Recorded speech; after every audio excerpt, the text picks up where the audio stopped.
Hi there, new parents and parents-to-be. If you've ever found yourself up at 3 a.m.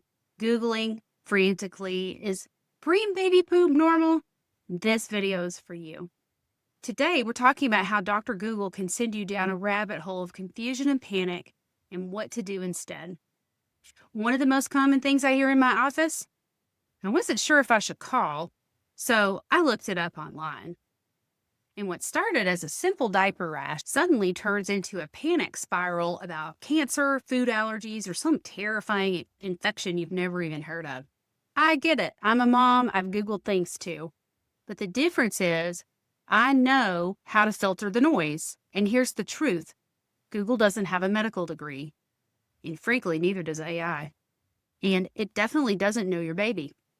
Let's talk about why relying on search engines and AI can be dangerous when it comes to your child's health.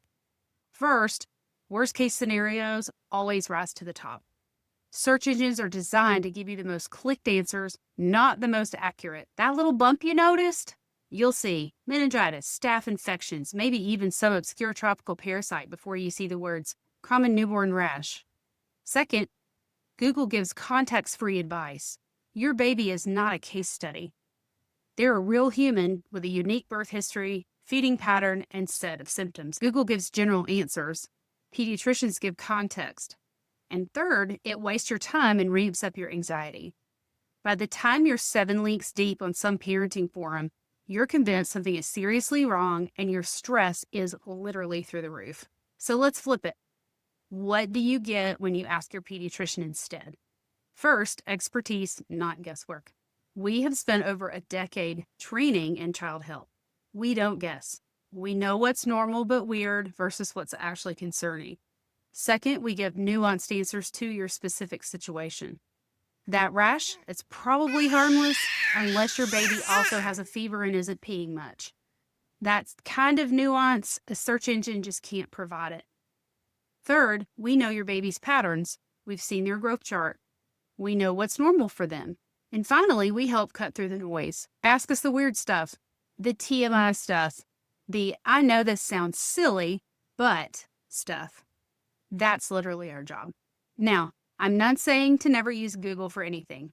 There are smart ways to use the internet. Stick to trusted sources like healthychildren.org, the CDC, or children's hospital websites.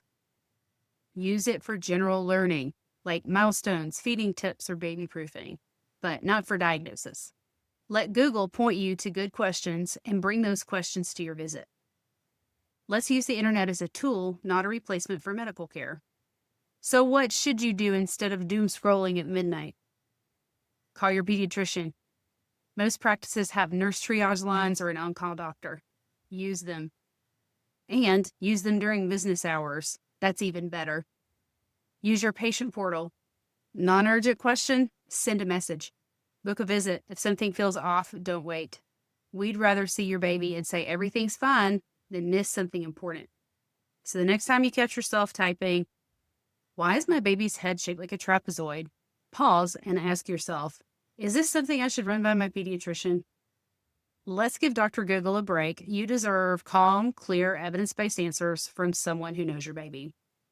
If you found this helpful, give it a thumbs up, subscribe for more real talk pediatric information, and comment below, what's the wildest thing you've ever Googled as a parent? And what's the wildest thing you've ever found on Google as a parent?